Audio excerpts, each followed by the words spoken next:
ये मिथ है कि आयुर्वेदिक दवाइयाँ लंबे टाइम के बाद ही रिजल्ट देती है। होम रेमेडीज जो होती है वही आयुर्वेदिक ट्रीटमेंट है, लेकिन आयुर्वेदिक ट्रीटमेंट जो है ऐसे डिसीजेस है, जैसे हार्ट के इश्यूज है, आपको डाइजेशन के इश्यूज है, पाइल्स हो गया है, आपको एसिडिटी रहती है, गैस्ट्राइटिस रहती है, नींद नहीं आ रही है, ऑस्टियोपोरोसिस है, आर्थराइटिस है, कहीं भी कुछ भी प्रॉब्लम है आपका, तो इसमें आयुर्वेद की ट्रीटमेंट अवेलेबल है। गैस और एसिडिटी हो रही है, मतलब आपको ब्लोटिंग हो रहा है, आपको हेडेक हो रहा है, इसके लिए एवरीडे आप हरडे बेटा और आंवला वो आप 7 दिन भी लोगे ना तो एसिडिटी भी जाएगी, गैस भी जाएगा, कॉन्स्टिपेशन भी नॉर्मल होगा। ये भी है। और दूसरा हल्दी, अजवाइन और तुलसी और गाय का घी, वो 4 को लेकर 1 कप पानी लिया, आधा तक बॉईल कर दिया और वो आपको एम्प्टी स्टमक पीना है, तो भी गैस चला जाएगा। एक तो स्किन अच्छी रखने के लिए अच्छा डाइट होना चाहिए, वो तो बेसिक है, पानी ज्यादा पियो। और आयुर्वेद में जो बताया है ना, जैसे कुछ ऐसे हर्ब्स है, जैसे टर्मेरिक है, एलोवेरा है और घी है, ऑलिव ऑयल है, इन सब का यूज आप एवरीडे करते हो, रेगुलर बेस में करते हो, वो स्किन हेल्दी रहती है। नमस्कार and welcome to let's talk podcast. हमने सुना है, जाना है और बहुत बार इम्प्लीमेंट भी किया है कि पुरानी जो पद्धतियां हैं वो आज के मॉडर्न वर्ल्ड में बहुत ही यूजफुल हैं। और ऐसे ही एक हमारे भारत का पुराना साइंस यानी कि मेडिकल साइंस जिसको हम कह सकते हैं, दैट इज आयुर्वेदा।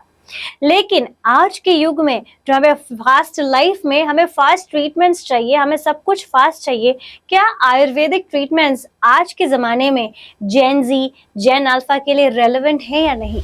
आज के इस एपिसोड में जानेंगे और साथ ही में हमारे स्किन और हेयर की हेल्थ आयुर्वेदिक ट्रीटमेंट से कैसे अच्छी हो सकती है ये भी जानेंगे। चलिए शुरू करते हैं आज का एपिसोड हमारे स्पेशल गेस्ट के साथ, जो है doctor, Ayurvedic doctor Nimisha Shah. Welcome to the show ma'am. Thank you so much Nishita for inviting me. Thank you so much. Doctor Nimisha Shah जो हैं उनको 29 प्लस इयर्स का एक्सपीरियंस है। She is an Ayurvedic consultant, she is a doctor and hair and skin में उनकी speciality है। सबसे पहला सवाल निमिषा जी मुझे ये है कि आज के युग में how relevant is Ayurveda in today's world?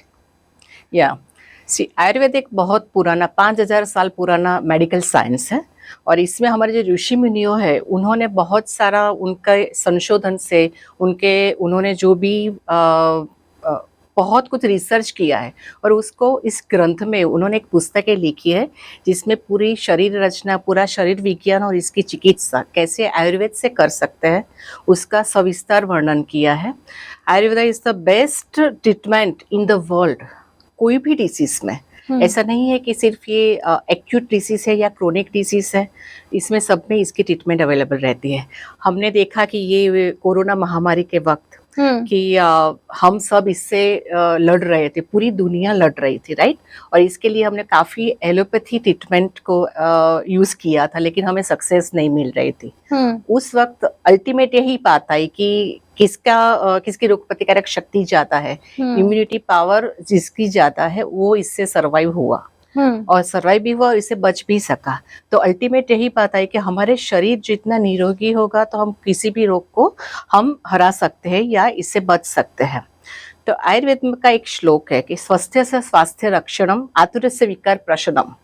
स्वस्थ व्यक्ति के स्वास्थ्य की रक्षा करना, मतलब जो शरीर निरोगी है, इसमें कोई भी रोग नहीं है, उसे ऐसे ही लंबे टाइम तक, पूरी लाइफ तक किस तरह से निरोगी रखा जाए, उसका इतनी अच्छी तरह से हमारे चरक आचार्य, सुश्रुताचार्य ऐसे ऋषि मुनि है उन्होंने वर्णन किया है, जो आयुर्वेदिक डॉक्टर से जो पढ़े हैं उस हिसाब से हमारी ट्रीटमेंट चलती है। आपने देखा होगा कि आजकल की हमारी हेक्टिक लाइफस्टाइल होती है, बच्चों से लेकर बड़े तक सब दौड़ते रहते हैं और इसमें हमारी इम्यूनिटी पावर अच्छी रहने, मतलब पावरफुल है तो हम अच्छी तरह से काम कर सकते हैं, राइट। तो इसके लिए हम आयुर्वेद में लिखा है, पूरी दिनचर्या है, आहार विहार है, कुछ पदार्थ का सेवन कब करना है, कौन सी रीति में करना है, कौन सी रीति में इसको अवॉइड करना है, वो सब उसमें लिखा है। अगर हम इसको एडॉप्ट करते हैं तो हमारी हेल्दी लाइफस्टाइल रहेगी, हेल्दी लिविंग हम कर सकते हैं। और ये कोरोना महामारी के बाद तो काफ़ी लोगों ने आयुर्वेद को एडॉप्ट किया है, उसको जाना भी है और सब लोग इसकी कुछ भी होता है तो आयुर्वेद की ट्रीटमेंट को फॉलो करते हैं। हमने ये भी देखा है कि कभी ऐसा होता है कि कुछ हम बीमार पड़े तो हम क्या करेंगे, भी टाइम नहीं है हमारे पास, तो चलो एलोपैथी ट्रीटमेंट ले लेते हैं और हम क्योर हो जाते हैं। नो डाउट इमरजेंसी में अगर आपने लिया क्योर हो गए, लेकिन उसके पीछे साइड इफेक्ट्स, बहुत सारी साइड इफेक्ट्स वो छोड़ जाता है। उसी वक्त अगर आपको दिखने को मिलती है या फिर काफी टाइम के बाद दिखती है। तो आयुर्वेद को अगर हम फॉलो करते हैं, उसको अडॉप्ट करते हो, तो इसमें कोई भी साइड इफेक्ट ही नहीं है। लेकिन निमिषा जी, अगर हम आयुर्वेद की बात करें तो बहुत सारे आज भी हमें जो व्यूवर्स देख रहे हैं उनके हाँ जी। दिमाग में भी ऐसा है, और बहुत सारे लोगों को ये मिथ है कि आयुर्वेदिक जो भी दवाइयाँ हैं वो स्लो प्रोसेस है, कि अगर मुझे आज खांसी हुई है हाँ और जी। मैंने एक कफ सिरप ले लिया तो मैं 3-4 घंटों में वो ठीक हो जाऊंगी।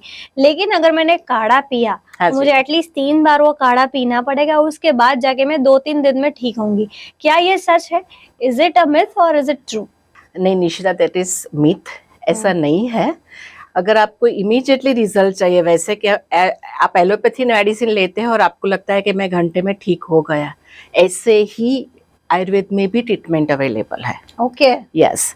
सर्दी कफ की बात करो, आपको नींद नहीं आती है, सर्दी कफ हो रहा है, कोई अनकॉन्शियस हो गया है, मानो कि कोई भी पीपल मतलब अनकॉन्शियस हो गया है, तो हम बोलते हैं कि चलो इमरजेंसी ट्रीटमेंट चालू करते हैं।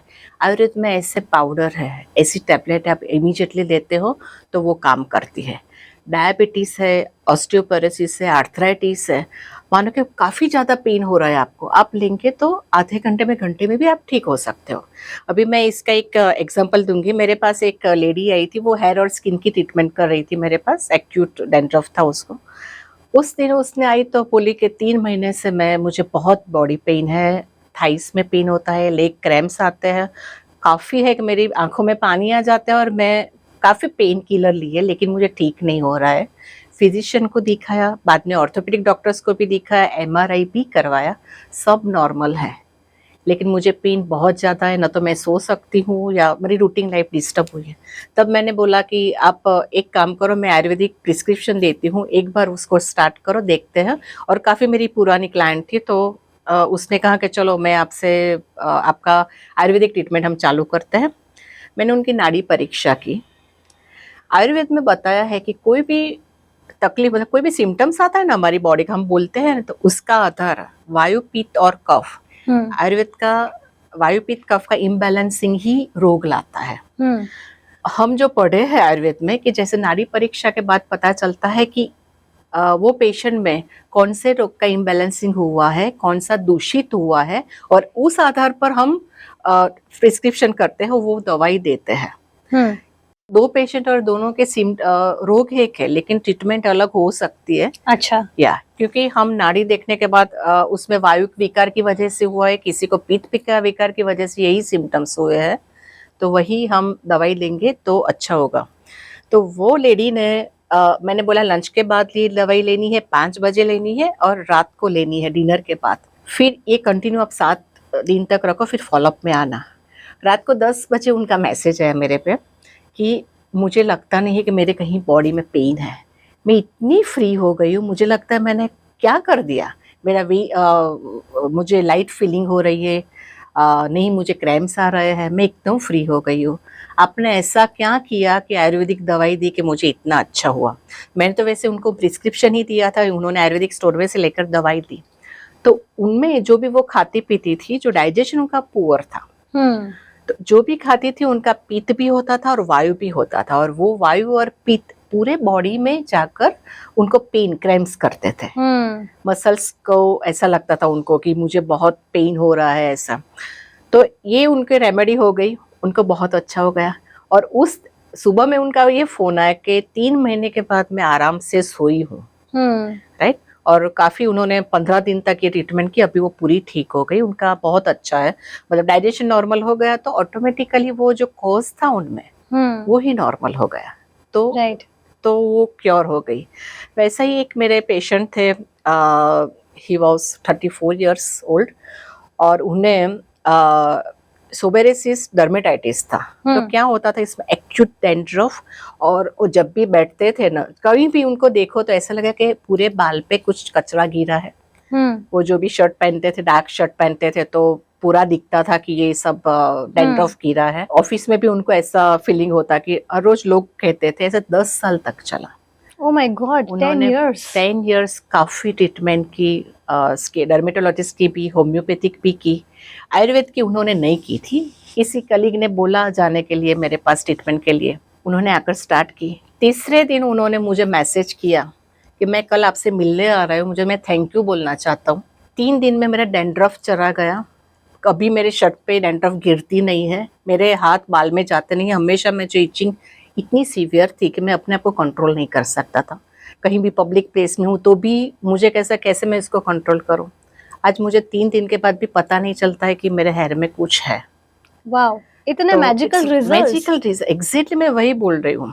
उनमें मैंने उनको थोड़ी ट्रीटमेंट दी थी, मेडिकल ओरल मेडिसिन भी दी थी, क्योंकि उनका डाइजेशन भी पुअर था, कॉन्स्टिपेशन था, ये सब थोड़े से रीजन थे तो मैंने दिए थे।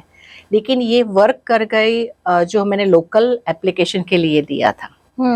ऐसी हर्ब्स है जो आपको इमीडिएट रिजल्ट लेती है।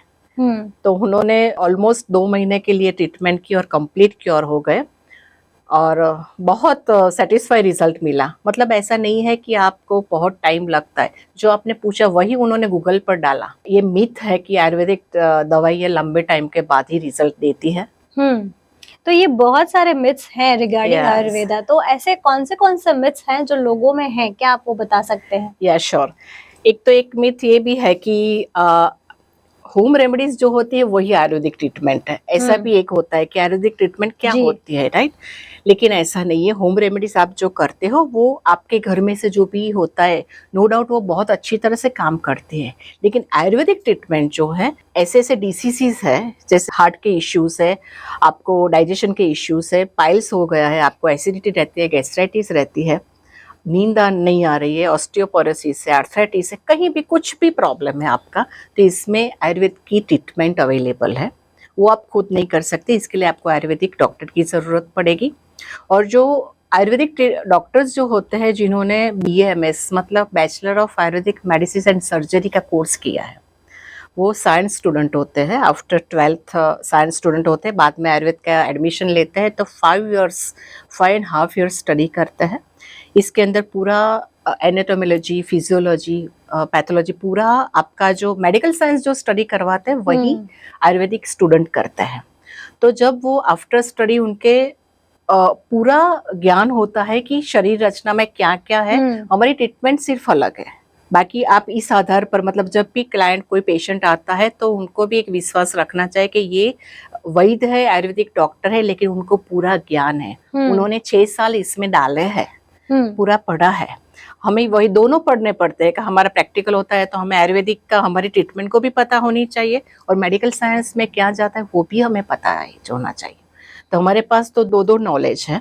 राइट। तो ऐसे बहुत से आयुर्वेदिक डॉक्टर्स हैं जो काफ़ी इसमें डीप स्टडी करने के बाद ऐसे रिसर्च करके रिजल्ट देते हैं। जी। अब जैसे एलोपैथी की अगर बात की जाए तो उसमें सर्जरीज होती हैं, इमरजेंसीज आती हाँ हैं, जी। तो क्या आयुर्वेदिक डॉक्टर के पास भी इमरजेंसी केसेस आते हैं? मेजोरिटी हम ऐसी इमरजेंसी आती है तो हम एलोपैथी को ही अडॉप्ट करते हैं कि भी इसमें ज़रूरी है, लाइफ का मतलब इसके लिए बहुत ज़रूरी है। लेकिन कुछ कभी कभी ऐसा होता है। आज मेरी बात करूँ तो मेरे फ्रेंड डॉक्टर है, वो पेशेंट को देख रहे थे और उनको अटैक आया। ओके। राइट। उन्होंने अपने ही वहाँ से आयुर्वेदिक दवाई दी और 15 मिनट तक उन्होंने जो भी ट्रीटमेंट दिया आयुर्वेदिक ही दिया। वो टाइम चला गया और बाद में एम्बुलेंस को कॉल करके उनको हॉस्पिटल पहुंचाया। डॉक्टर ने बोला कि अभी ये 20 मिनट में अगर आपने ये नहीं किया होता तो पेशेंट का मतलब ये पेशेंट क्योर नहीं हो पाता। राइट। तो ऐसा नहीं है कि, लेकिन आपको नॉलेज होना चाहिए आयुर्वेद का कि आप क्या इमरजेंसी में दे सकते हो। ऑपरेशंस की बात है, ऐसी कोई बात है तो कुछ लिमिटेशन जरूर से आते हैं, लेकिन काफी ऐसे क्रॉनिक डिसीज है उसमें भी हम आयुर्वेद के तरह से आयुर्वेद की ट्रीटमेंट लेकर उसको क्योर कर सकते हैं। जी। अब जैसे कुछ बातें हैं आयुर्वेद, मेडिकल आयुर्वेद का जो साइंस है उसमें, कि जो भी ट्रीटमेंट है या फिर जो भी डॉक्टर होते हैं वो ऐसे नाड़ी को परीक्षा करके, यानी कि उसको चेक करके उन्हें पता चलता है। लेकिन कई लोगों को ये ट्रस्ट नहीं बैठता कि वो बिना मेरी धड़कनें सुने या फिर बिना मेरी बॉडी को चेक किए वो हमें क्या हर्ब्स देते हैं। तो ऐसे लोगों से आप क्या बोलना चाहेंगे कि how what is the science behind it, कि जैसे एलोपैथी के डॉक्टर जो है स्टेथोस्कोप डाल के हाँ हमें जी, चेक करते हाँ हैं, हाँ या फिर होम्योपैथी के डॉक्टर्स है वो बहुत ज्यादा सवाल करके हमें हाँ, पूरी हिस्ट्री हाँ लेकर फिर वो यस, डायग्नोस करते हैं। And then comes Ayurvedic, then वो डॉक्टर्स जो हैं वो सिर्फ ये पकड़ के they catch what is this is. तो वो एग्जैक्टली, क्या साइंस है? हाँ, आयुर्वेद में एक पूरा एक नाड़ी परीक्षा करके हम्म एक पूरा स्टडी, डीप स्टडी किया जाता है, हम्म जो उसमें एक्सपीरियंस काम आता है। देखो, हम जो हमने भी पढ़ा है, लेकिन वो प्रैक्टिस में जब तक नहीं आएगा तो तब तक पता नहीं चलेगा कि कैसे वो डायग्नोस करें। लेकिन जैसे मैं 30 ईयर्स से इस फील्ड में हूँ, तो अभी एक बार भी पकड़ के पता चलता है कि क्या हो रहा है सामने वो पेशेंट के शरीर में। तो वो थोड़ी एक्सपीरियंस चाहिए उसमें। लेकिन नाड़ी किस तरह से चलती है, किस स्पीड से चलती है, बीच बीच में रुक कर चलती है, जंप आते हैं उसमें, ऐसे नाड़ी के प्रकार बताए हैं। हम्म कोई कोई इतने एक्सपर्ट है वो ये भी बोल सकता है कि इसको सिर्फ देख के कि ये इसको हार्ट की इश्यू है। अच्छा वो बहुत नॉलेज वाले जो नाड़ी परीक्षा करते हैं वो बोल सकते हैं ऐसा। मतलब हमारे चरक आचार्य, सुश्रुत आचार्य, शारंगधर संहिता, वो जो ग्रंथ है उसमें इसके लिए डीप लिखा गया है, बहुत लिखा है कि एक नाड़ी किस तरह की हो सकती है, इसके हिसाब से आप डायग्नोस करो। राइट वो हमने स्टडी किया है, तो ऑटोमेटिकली हम देखकर पता चल सकता है कि ये वायु की प्रकृति की हमारी प्रकृति के ऊपर डिसीज होते हैं, तो प्रकृति के हिसाब से हम ट्रीटमेंट भी देते हैं। तो वायु विकार की वजह से है, पित्त है, या कफ की वजह से है, कौन सा दूषित हुआ है जो इम्बेलेंस होकर आपके शरीर में जाकर या आपके रोम छिद्रों में जाकर, जो दूषित होता है तो रोम छिद्रों में जाकर वहां पर बाहर आने की कोशिश करता है। और जहां पर वो रुकता है वहां पर वो ऑर्गन को अटैच करता है, और वो ऑर्गन के डिसीज होते हैं। सिर्फ ज्यादा हमें जानकारी ना हो, लेकिन सिर्फ नाड़ी परीक्षा करने के बाद उसी हिसाब से भी हम प्रिस्क्रिप्शन देते हैं तो भी रिजल्ट मिलता है। इतना श्योर आयुर्वेद में लिखा है, ट्रीटमेंट इतनी क्लियर लिखी है। या अब अगर बात करें तो एआई अभी आ गया है, और एलोपैथी जो है उसमें बहुत सारी एडवांस टेक्नोलॉजी आ गई है, जहाँ पे रोबोटिक सर्जरीज हो रही है, एआई से प्रिस्क्रिप्शंस लिए जा रहे हैं, एआई से उनकी मदद ली जा रही है मेडिकल साइंस में। तो आयुर्वेदिक में ऐसे क्या लेटेस्ट अपडेट्स हैं, या फिर मेथड में कुछ अपडेट्स हैं, या फिर कुछ अपग्रेडेशन है, क्योंकि ये तो सालों पुरानी मेथड है, तो इसमें अपग्रेडेशन जरूरी है भी या नहीं? I don't know, what would you like to say about it? See, हाँ, ये इतना ओल्डेस्ट साइंस है, राइट, और उसमें जो लिखा है वही हम भी फॉलो करते हैं। लेकिन काफी रिसर्च उसके बाद भी आयुर्वेदाचार्य ने किया है, बहुत सारे वैद्यों ने किया है। जो किया है उसको तो बेसिक रखना ही है हमें, उसी के ऊपर ही पूरी ट्रीटमेंट है। लेकिन उसके बाद हमने देखा कि आजकल बहुत सारे ऐसे डिसीज देखने को मिलते हैं जो पहले नहीं मिलते थे। उसके नाम भी हम अलग अलग प्रकार के देते हैं, राइट। तो वही बात पहले लिखी गई थी, सिम्टम्स वही है, सिर्फ रोग के नाम चेंज हुए हैं। अच्छा, तो हमने वो स्टडी किया। हम एड्स की बात करें, जबकि मानो कि काफी साल पहले जब पहली बार आया तो हम सबको ऐसा लगता है इसकी ट्रीटमेंट क्या है, क्यों है। इसकी ट्रीटमेंट आयुर्वेद में लिखी गई है। अच्छा, यस, बहुत साल पूरा। लेकिन तो हमें वही देखना है कि जो लिखा है वो आज के कौन से डिसीज के साथ मैच होता है, राइट। तो इस तरह से हम कर रहे हैं। आज के टाइम के साथ क्या क्या चल रहा है, एटमॉस्फेयर की वजह से भी काफी ऐसे रोग देखने को मिलते हैं। तो उसमें आयुर्वेद हम कैसे इम्प्लीमेंट कर सकते हैं वो देखकर चलते हैं। फिर जैसे मेडिसिन है, पहले क्या होता था कि एक ऐसी इंप्रेशन होती थी कि आयुर्वेद है तो काढ़ा होगा या पाउडर चूर्ण होगा, हमें वो लेना पड़ेगा, तो सबको पसंद नहीं आता था। आज ऐसा नहीं है। हमने हमारी जो फार्मेसी है, आयुर्वेदिक फार्मेसी जो है वो आयुर्वेदिक नॉर्म्स जो होते हैं, फूड एंड ड्रग डिपार्टमेंट ने बना है, आयुर्वेदिक एसोसिएशन ने बना है, आयुष मंत्रालय ने बना है, उस हिसाब से चलते, फुल्ली ऑटोमेटिक होते हैं। वहीं ऐसे जो पहले पुराना जो था कि भाई हाथ पाउडर बनाया, हाथ से लिया, ऐसे मतलब किया, वो ऑटोमेटिकली मशीनरी से होता है। फिर उसको कोटेड भी होते हैं आजकल, तो ऐसा भी नहीं है कि आप लेंगे तो वो कड़वी है तो मैं नहीं ले सकूँ, इसका ऑप्शन भी है, तो इस तरह से हम इम्प्लीमेंट करते रहते हैं इसके साथ। राइट, तो Yes. मतलब लेटेस्ट अपडेट्स ये हैं कि जो आपको काढ़ा पीना है या फिर चूर्ण खाना है या फिर घी के साथ, गुड़ के साथ, हनी के साथ, वो सब उसका लेना है, अल्टरनेट उसका आपको मिल अल्टरनेट सकता है। यस, पक्का मिल सकता है। Very nice, Yeah. That's a very good thing to know कि यस, आपको आयुर्वेदिक ट्रीटमेंट में एक तो फर्स्ट एंड फॉरमोस्ट थिंग इसकी साइड इफेक्ट्स कोई नहीं होते हैं। एग्जैक्टली। एंड क्या ये जैसे अभी बहुत ही एक एक वेव चला है जहाँ पे लोग नी रिप्लेसमेंट सर्जरीज हाँ एंड ओबेसिटी की सर्जरीज ये सब कराते हैं, हाँ तो जी, इसके ऑप्शंस क्या आयुर्वेदा में है? 100% है। नी रिप्लेसमेंट के काफी बढ़ गए हैं, almost everybody, every family has one और टू होता पीपल है। डूइंग यस, नी रिप्लेसमेंट्स। एग्जैक्टली। नी रिप्लेसमेंट की कंप्लीट ट्रीटमेंट आयुर्वेद में है। अगर पक्का आप फॉलो करेंगे, 3 महीने चाहिए, 3 मंथ आप आयुर्वेद को दे दो, जो एक्सपर्ट है इसके आयुर्वेद के, उसके पास जाकर आप ट्रीटमेंट चालू करो। ये ट्रीटमेंट है जो है वो पंचकर्म ट्रीटमेंट के बोली जाती है। तो पूरा पंचकर्म मतलब हमारे माइंड में कभी आता है सिर्फ मालिश होती है या स्टीम होती है, ऐसा नहीं होता। इंटरनल पूरा हमारा बॉडी का क्लीनिंग डिटॉक्स किया जाता है, मेडिसिन ली जाती है। और मैंने अभी भी आपको बोला कि जैसे वायु, पित्त और कफ, ये तीनों ही कोई भी रोग के जवाबदार है, किसी भी रोग के लिए, या एक्यूट है या क्रॉनिक है, जो भी है उसके लिए वो ही जवाबदार होते हैं। जब आप ये करते हो, मैंने देखा है ओपीडी में कि पेशेंट पंचकर्मा की 15 दिन सिर्फ पहले ट्रीटमेंट चलती है, 15 दिन में लगता है कि मुझे पेन नहीं है, मुझे बिल्कुल ही, मैं चलती हूँ तो मुझे पेन नहीं हो रहा है। इतना चमत्कार कैसे हुआ? जो आम वायु है वो उसको कंट्रोल कर दिया है पंचकर्मा ट्रीटमेंट की वजह से।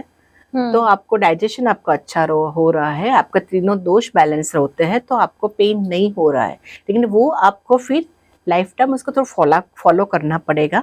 जो पदार्थ या जो कुछ आप खाते पीते इंटेक लेते हो, वो अगर ये कॉज पैदा करेगा तो फिर से आपको ये प्रॉब्लम हो सकती है। तो आयुर्वेद में जो बोला गया है कि जो चरी पालते हैं, कुछ फॉलो करना है, वो आप करते हो तो डेफिनेटली नी रिप्लेसमेंट की जरूरत नहीं पड़ेगी।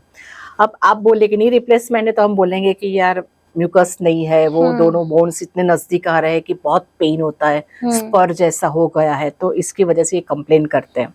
तो अचानक 15 दिन में कहाँ पे स्पर चला गया या कहाँ कैसे ये पेन चला गया, राइट।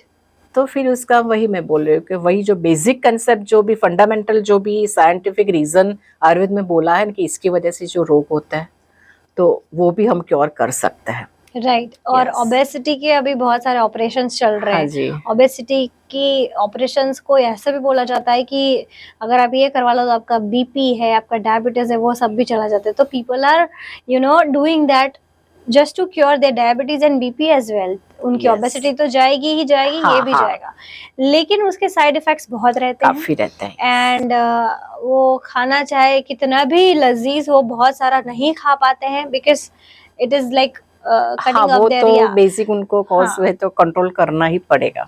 तो इसका ऑप्शन क्या है आयुर्वेदा में? एक तो एक सर्जरी की हम बात करें कि ये लोग करवाते हैं, लेकिन ये आफ्टर सर्जरी भी हम अपने आप को मारते हैं। मतलब ये खाना नहीं है, ये नहीं करना है, जो कुछ हमारे ख्याल में आता है, लेकिन हम कंट्रोल करते हैं, सब लोग नहीं कर पाते। जो नहीं कर पाते उनको सर्जरी का ओपन भी करवानी पड़ती है, अच्छा, रिवर्स सर्जरी करवानी पड़ती है। ऐसे भी मैंने पेशेंट देखे हैं। पहले से अगर इसमें कंट्रोल किया होता है या जो भी रीजन है उसको पकड़ के हम ट्रीटमेंट करते हैं, तो ये ऑब्वियस मतलब ये सिम्टम्स ही नहीं देखने को मिलते। आयुर्वेद में ऐसा है कि ऑब्वियस होने का रीजन क्या है कि हम जो भी अलग अलग व्यक्ति में अलग अलग हो सकते हैं। हार्मोनल इम्बैलेंस लेडीज में हो सकता है, आप कुछ खाते पीते हो जो भी है वो उसका पाचन ठीक से नहीं हो रहा है, तो वायु हो सकता है, वायु की वजह से आपका शरीर फूल जाता है। ऐसा मेरे पास आती है ओपीडी में पेशेंट, तो बोलते हैं कि ये आज ठीक था लेकिन 2 दिन के बाद वही मैं आउटफिट्स में नहीं पहन पाती हूँ, तो 2 दिन में तो वेट बढ़ेगा नहीं। तो ये मतलब तीनों दोष को अगर बैलेंस रखते हैं, डाइजेशन अच्छा करते हैं, आपकी साइकिल, मेंस्ट्रुअल साइकिल नॉर्मल होनी चाहिए लेडीज में, ये सब नॉर्मल रहता है, तो ऑटोमेटिकली आप ओबेस के जो फंडा जो है उसके अंदर आप आ सकते हो। अब मैम बहुत सारे लोग जो हैं वो तीनों चीज़ें करते हैं, स्पेशली किड्स के लिए। जैसे बच्चे को बुखार हो गया या फिर सर्दी खांसी हो गया, कफिंग हो गया, तो मदर्स जो हैं वो आजकल तीनों की तीनों चीजें एक साथ करती हैं। एलोपैथी की कफ सिरप भी पिला दी, अब उससे डर लग गया कि इसको साइड इफेक्ट्स हो जाएगा, तो उसको होम्योपैथी की दवाई भी यस, खिला दी, और उसके साथ में कुछ घर का काढ़ा या फिर कोई आयुर्वेदिक जो कुछ सिरप्स होते हैं उसको लेकर के वो भी दे दिया। बराबर। तो ये कितना सही है? सी एक तो एक साथ में सबका अलग अलग फंक्शन होते हैं, अलग अलग तरीके से डिसीज को निकालते हैं, राइट। तो अगर आप एलोपैथी करते हो तो उनका जो काम है किस तरह से बॉडी में से निकालना, और साथ में अगर आप होम्योपैथी आयुर्वेद लेते हो, दूसरी पद्धति को ज्वाइन करते हो, तो दोनों अलग अलग तरीके से काम करे, ऑपोजिट वर्क करेगी। तो एक तो साथ में यूज नहीं करना चाहिए, एक तो एक बात यह है। दूसरा, अगर आप करते ही भी है तो 1 घंटे का टाइम रखो। 1 आवर में आपने कुछ भी लिया है तो तब तक तो वो अंदर जो वर्क करना है वो कर चुका होता है, बाद में अगर कुछ आप दूसरा लेते हो, राइट। और ये सर्दी या कफ के लिए आयुर्वेद में पूरी बहुत अच्छी रेमेडी है कि आपको एलोपैथी की जरूरत ही नहीं पड़ेगी। तो बहुत ही अच्छी रेमेडी है। तो क्या ये घर की रेमेडी है या फिर इसके लिए हमें कोई आयुर्वेदिक मेडिसिन लेनी पड़ती है? दोनों बात है। अगर आपको ज़्यादा है तो आप आयुर्वेदिक मेडिसिन आयुर्वेदिक डॉक्टर्स के कंसल्ट करने के बाद ले सकते हैं। लेकिन वैसे भी शुरुआत हुई है और मम्मी को लगता है कि नहीं, पता तो चल ही जाता है कि ये मेरे बच्चा कुछ नॉर्मल नहीं है, सर्दी कफ होने की तैयारी है, तो उस वक्त हम घर में से ही कर सकते हैं। होम रेमेडीज़ की ही बात करो, होम वो करेंगे आप चालू, तो डेफिनेटली आपको घर से बाहर जाकर किसी भी डॉक्टर को कंसल्ट नहीं करना पड़ेगा। राइट। या अब मैम, हमारे पॉडकास्ट का एक सेगमेंट है जिसका नाम है टेक अवे। अब इसमें जितने भी हमारे व्यूअर्स हैं वो इस पॉडकास्ट एपिसोड से कुछ ना कुछ यूजफुल चीजें हैं वो लेकर के जाएंगे और अपने लाइफ में इम्प्लीमेंट करेंगे, तो उन्हें हेल्पफुल होगा। हाँ जी। तो मैं कुछ सवाल आपसे पूछना चाहूंगी, quick questions and quick answers. Yeah, तो sure. आयुर्वेद में गैस और एसिडिटी के लिए क्या दवाइयाँ हैं? गैस और एसिडिटी हो रही है, मतलब आपको ब्लोटिंग हो रहा है, आपको हेडेक हो रहा है, हो सकता है कॉन्स्टिपेशन भी है, इन तीनों को क्लियर करना है आपको। इसके लिए एवरीडे आप हरडे बेटा और आंवला, त्रिफला बोलते हैं उसको, वो लेते, वो बॉडी इनोसेंट प्रोडक्ट है। वो आप 7 दिन भी लेंगे ना तो आपके पूरे ये तीनों दोषों को शमन कर देगा, और आपकी एसिडिटी भी जाएगी, गैस भी जाएगा, कॉन्स्टिपेशन भी नॉर्मल होगा। ओके। एक ये भी है, और दूसरा एक घर में से ही आपके किचन में से ही मिलेगा। जैसे भी ये हल्दी होती है, हल्दी, अजवाइन और तुलसी और गाय का घी, वो 4 को लेकर, मतलब आधा चम्मच गायनो घी, फिर आधा चम्मच अजवाइन और तुलसी के 5-7 पत्ते और टर्मरिक पाउडर, उसको बॉईल करना है। 1 कप पानी लिया, आधा तक बॉईल कर दिया, और वो आपको एम्प्टी स्टमक पीना है। ये आप लेंगे तो भी आपका डाइजेशन पुअर होगा तो नॉर्मल हो सकता है। सुबह में लेना है, शाम को लेना है? एम्प्टी स्टमक सुबह में लेना है आपको। Okay. सुबह में ही लेना है। और खाने के बाद भी लगता है कभी कभी कि बहुत हैवी हो रही है, मुझे ब्लोटिंग हो गया है मेरा, तो उस वक्त आप 5 से 7 दाना मेथी के जो दाना है वो चबाकर खा लो। अगर नहीं खा सकते मेथी के तो उसको पानी उबालकर थोड़ा सा लेकर आप ले लोगे तो गैस्ट्राइटिस चला जाएगा। आप अपने नाभि के ऊपर हींग भी लगा सकते हो। ओके। वो लगाकर 10 मिनट ही रखनी है आपको। हींग में पानी डालकर गरम किया, और थोड़ा सा हल्का सा गरम है तब वो नाभि के आजू बाजू लगा दो आप, तो भी गैस चला जाएगा। ओके। अब दूसरा क्वेश्चन जो बहुत लोग आजकल इससे सफर करते हैं, दैट इज नींद नहीं आना, इंसोम्निया। तो उसके लिए क्या कर सकते हैं? जिनको भी ये पेशेंट है कि नहीं आती है, आज से ही ट्राई करो। सोते वक्त गाय का घी, प्योर काऊ घी लेकर आप उसके 3-3, 4-4 ड्रॉप नोज में डालो। इससे पहले वो वही घी ले लो या फिर ऑलिव ऑयल ले लो या तल का तेल ले लो, पूरे फेस पे आप मसाज करो, और बाद में ये ऑयल घी डाल दो, और फिर आप देखो कि क्या होता है। 100% विद इन 15-20 मिनट्स आप सो जाओगे। नींद नहीं आना वो एक वायु विकार है। आजकल बहुत से फैक्टर है, स्ट्रेस है, ये काफी फैक्टर है, हम डीप में नहीं जाएंगे। लेकिन बेसिक की बात करूं, मैंने ऐसा, मेरे पास एक लेडी आई थी, बोल रही थी मैं 7 दिन से नहीं सो रही हूँ, मतलब 2-2 घंटे सोती हूँ जब जाती हूँ। मैंने बोला ये चालू कर दो। 2 दिन तक ऐसा रहा कि आती है नहीं आती है, तीसरे दिन पूरी रात आराम से सो गई, क्योंकि आपका वायु कंट्रोल हो गया, वायु विकार कंट्रोल हुआ। राइट। अब जैसे बहुत सारे लोग हैं जिनको हेयर और स्किन के बहुत सारे प्रॉब्लम्स होते हैं। हाँ जी। अब हेयर और स्किन की जब बात करते हैं ना, तो वो बहुत सेंसिटिव टॉपिक हो जाता है, क्योंकि right. Hair are very sensitive and आजकल लुक्स का बहुत इम्पोर्टेंस है। यस। और बहुत सारे ऐसे प्रोडक्ट्स हैं जिसकी वजह से लोगों को रैशेस हो जाते हैं, ये हो जाता है, वो हो जाता है। तो आप हेयर एंड स्किन स्पेशलिस्ट हैं, तो आप क्या सजेस्ट करेंगे कि हमें क्या क्या नहीं करना है to right. Avoid problems of our hair and skin? See, आजकल हेयर और स्किन के कंप्लेंट्स ऑलमोस्ट सबको है, राइट। तो हेयर के लिए हमें एक तो एक हेल्दी प्रोडक्ट्स, हेयर और स्किन दोनों की मैं बात कर रही हूँ, एक जी। हेल्दी प्रोडक्ट्स हमारे पास होनी चाहिए जो बिल्कुल साइड इफेक्ट्स नहीं कर रही है। आपके पास जो भी आपकी ब्यूटी जो भी है उसको मेंटेन करना है एक तो। और अगर इसमें कुछ लगता है कि हमें ज़्यादा बढ़ानी है तो इसके लिए काफ़ी आयुर्वेदिक ट्रीटमेंट है, आयुर्वेदिक ऐसे प्रोडक्ट्स हैं जो हम यूज़ कर सकते हैं। लेकिन आजकल हम क्या करते हैं कि देखते हैं एडवर्टाइजमेंट, देखते हैं कि इससे तो ये बाल अच्छे हो जाते हैं, ये स्पा करवाया तो बाल बहुत सॉफ्ट सिल्की हो गए, बाउंसी हो गए, तो वो हम फॉलो करते हैं। ये करने से क्या होता है, उसका एक लेयर जो भी प्रोडक्ट होती है आप अप्लाई करते हो, उसका लेयर आपके हेयर के ऊपर आता है, तो ओरिजिनल जो इंटरनल आपका लेयर है उसको ब्रेक करेगा। उस वक्त को आपको बहुत अच्छा आपकी ब्यूटी लगेगी हेयर की, लेकिन आफ्टर 2 मंथ 3 मंथ जो भी आपके बाल थे उससे भी वर्स्ट कंडीशन में आ जाएंगे। तो इसका सॉल्यूशन क्या है? सब ढूंढते हैं कि हेयर तो बाउंसी होने चाहिए, बहुत ब्यूटीफुल होने चाहिए। तो इसमें ऐसे ही काफी हर्ब्स है जो इसमें नेचुरल सिलिकॉन्स होती है। बाकी जो कॉस्मेटिक प्रोडक्ट्स है इसमें क्या होता है कि प्रोपाइल ग्लाइकोल होता है, सिलिकॉन्स होती है, ऐसे केमिकल्स होते हैं जो इमीडिएटली आपके हेयर को ऊपर एक सॉफ्टनेस ला लेता है, राइट। लिवोन लोशन हम बोलते हैं तो सिलिकॉन ही होता है, वो करते हैं। तो उसी का ऑप्शन आयुर्वेद में है, कुछ ऐसी हर्ब्स है उसमें नेचुरल सिलिकॉन्स है। जैसे मैंने पूरी हेयर स्किन की प्रोडक्ट डेवलप की है, तो वो स्टडी किया है कि कौन सी प्रोडक्ट्स है जो उसका रस जो है वो जूसी जो है सॉफ्ट हेयर करेगा, स्किन को सॉफ्ट करेगा। आफ्टर 35 इयर्स के बाद हमारे प्रोडक्शन जो सीबम का होता है वो ड्यू टू एज क्राइटेरिया हमारे कम हो जाता है, तो बोलते हैं कि रिंकल आने चालू हो जाती है, पिगमेंटेशन होता है, स्किन डल हो जाती है। तो हम किसको कैसे मेंटेन करें, किस तरह से प्रिवेंट करें? तो मैंने ऐसे प्रोडक्ट डेवलप की कि जो हर्ब्स में ऐसे सीबम, हमारे ह्यूमन बॉडी में जो सीबम निकलता है उसको पैरेलल कुछ हर्ब्स में उसका सेम हुए, उसका रस जो है वो ह्यूमन सीबम के पैरेलल इफेक्ट करता है। तो ऐसा वो डालकर बनाया।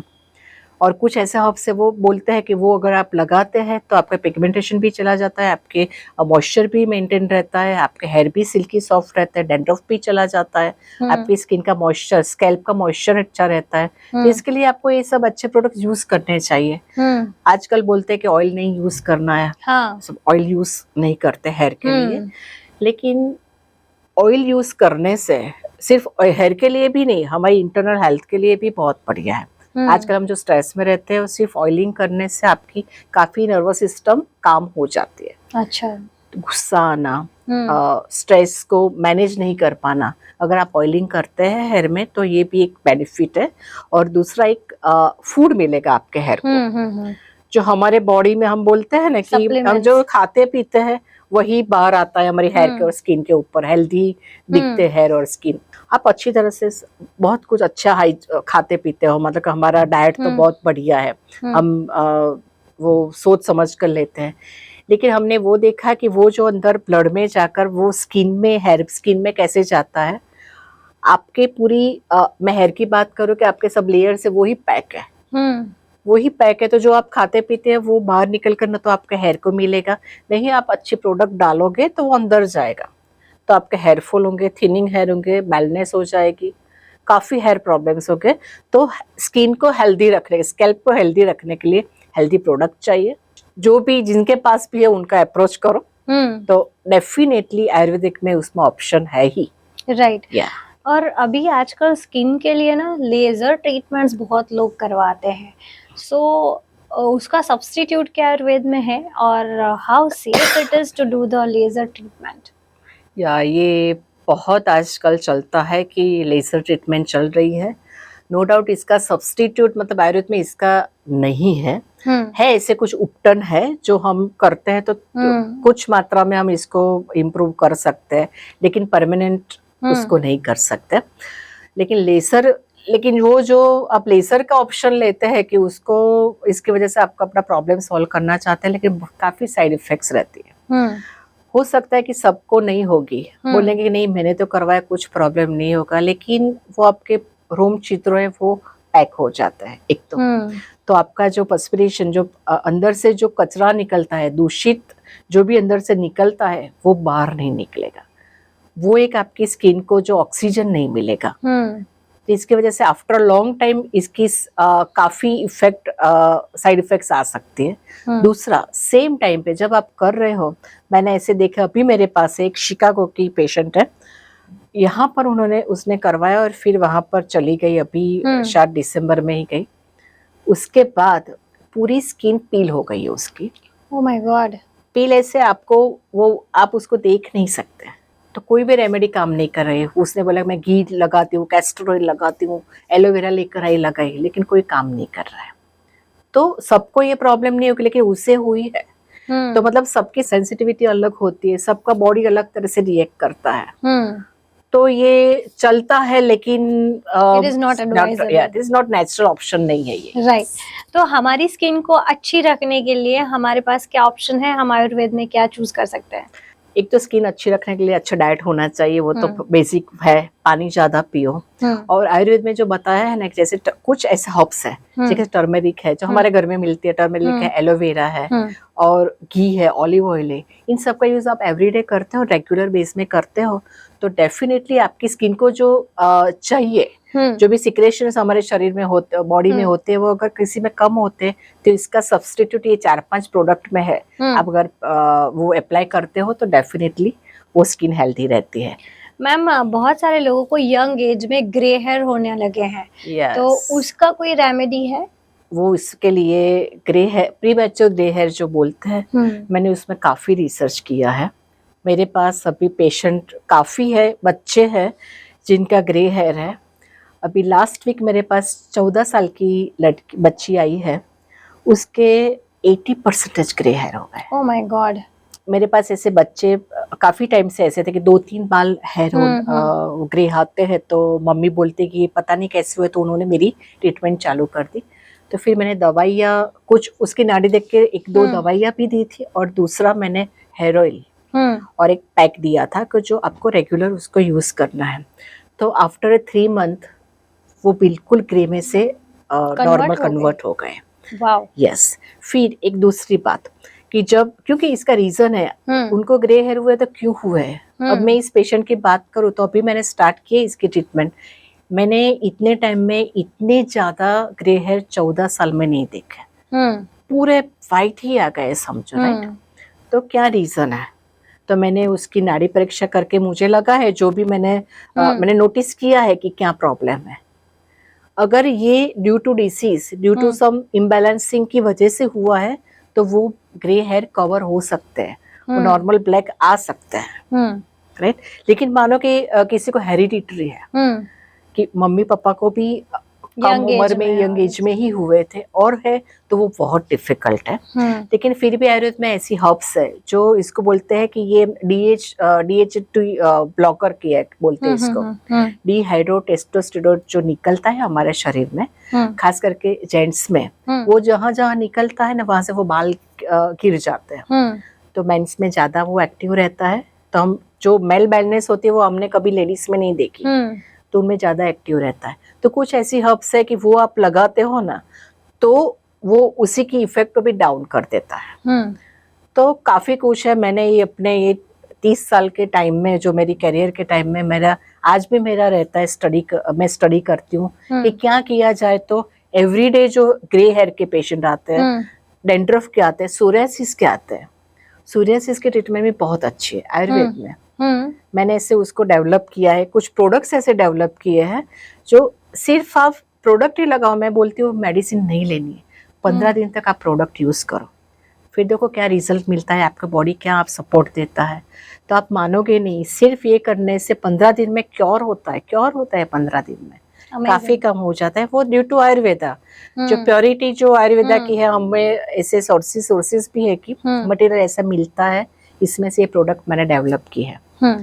तो स्किन के बारे में जो भी डिसीज देखने को मिलते हैं, स्किन सोरियासिस है, पिगमेंटेशन है, जो एक्जिमा हो जाता है, पिगमेंटेशन है, और कभी कभी ऐसा नहीं बोलते कि पूरी बैक जैसे एक्ने या बॉइल्स से भरी हुए, ऐसे तो काफी लोग हैं, काफी जो काफी गर्ल्स है, काफी ऐसे बच्चे हैं जो काम करते हैं और मतलब पढ़ते हैं, तो ये उनका रेगुलर रहता ही है। तो उसमें आयुर्वेद बहुत अच्छी तरह से काम करता है, और ये सेफ प्रोडक्ट है और सेफ मेडिसिन है जी। ना तो आपको कोई डैमेज करेगा, नहीं कोई साइड इफेक्ट होगी, आप लॉन्ग टाइम तक ले सकते हो। तो मैं सबको यही बोलेंगी कि अगर कुछ प्रॉब्लम है तो आयुर्वेद को, स्किन में तो 100% आयुर्वेद को फॉलो करना चाहिए, तो आप अच्छी तरह से उसको कर सकते हैं। यस मैम, अभी देखा जाए तो बहुत सारे आयुर्वेदिक प्रोडक्ट्स, बहुत सारी बड़ी बड़ी कंपनियां जो हैं वो कहती हैं कि हमारे जो प्रोडक्ट्स है, लिपस्टिक्स हो गए या फिर फाउंडेशन हो गए, काजल हो गए, ये सब जो है वो प्योर है, ऑर्गेनिक है, तो क्या हम इसे यूज कर सकते हैं या नहीं कर सकते?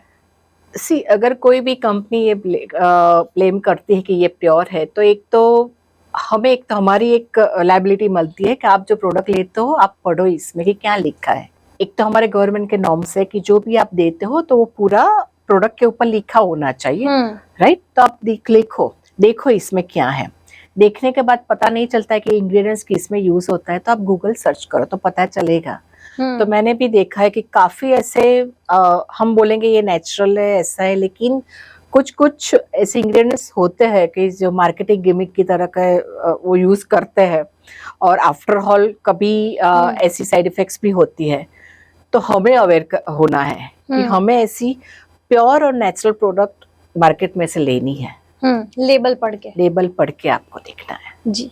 अब आयुर्वेद और मेंटल हेल्थ की बात की जाए तो आजकल बहुत सारे मेंटल प्रॉब्लम्स बहुत सारे लोगों को होते हैं। So how Ayurveda is helpful in mental health? Definitely मैंने आपको यही बोला ना, जैसे आयुर्वेद में जो दिनचर्या लिखी है, कब क्या खाना चाहिए, कौन से टाइम पे खाना चाहिए।